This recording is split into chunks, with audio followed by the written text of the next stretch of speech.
Shoe కానీ ఇవన్నీ తీసేసి రిమూవ్ చేసేసి కాళ్ళు చేతులు శుభ్రపరచుకొని టెంపుల్ లోపలికి వెళ్ళాలి. టెంపుల్ లోపలికి వెళ్ళిన తర్వాత ప్రతి ఒక్కరు నిశ్శబ్దం పాటించాలి. అల్లరి కానీ గోల కానీ ఎవ్వరు కూడా చేయకండి. ప్రతి ఒక్కరు నిశ్శబ్దం పాటించాలి. అలాగే టెంపుల్ లోపలికి వెళ్ళే ముందు మనకి గుడి గంట ఉంటుందండి. మన ప్రతి టెంపుల్ గంట 3 days మోగిస్తాం కదా, కానీ ఈ టెంపుల్లో ఒక్కసారి మాత్రమే మోగించాలి.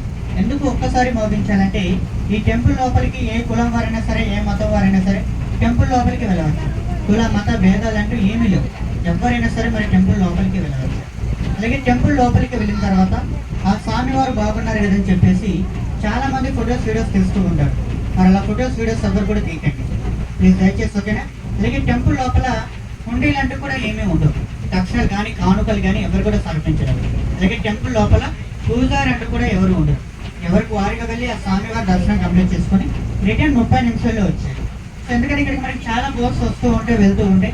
మన భద్రాచలం సైడ్ నుంచి ఏ విధంగా బోర్డ్స్ అయితే ఉంటాయో రాజమండ్రి సైడ్ నుంచి కూడా బోర్డ్స్ వస్తూ ఉంటాయి. సో కన్ఫ్యూజ్ పడకండి. మన బోర్డ్ నేమ్ వచ్చేసి హరిత, ఓకేనా. మన బోర్డ్ నేమ్ వచ్చేసి హరిత ఏపీ టూరిజం, ఓకేనా. సో బోట్ ఆగేంత వరకు ఎవరు కూడా దిగొద్దు. బోట్ ఆగిన తర్వాత మనకి టైం ఉంటుంది కాబట్టి ప్రతి ఒక్కరు తప్పనిసరిగా ఈ నియమాలన్నీ కూడా పాటిస్తూ టెంపుల్ లోపలికి వెళ్ళాలి, ఓకేనా. సో బోట్ ఆగేంత వరకు అప్పుడు ఎవరు దిగొద్దు. అలాగే దయచేసి లైఫ్ జాకెట్స్ ఉన్నాయి కదా, లైఫ్ జాకెట్స్ ఎవరు కూడా కింద పడేయకండి. మీరు కూర్చున్న చైర్స్ బ్యాక్ సైడ్ పెట్టండి, ఓకేనా. లైఫ్ జాకెట్స్ ఎవరు కూడా కింద పడేయకండి. మీరు కూర్చున్న చైర్స్లో పెట్టండి, ఓకేనా.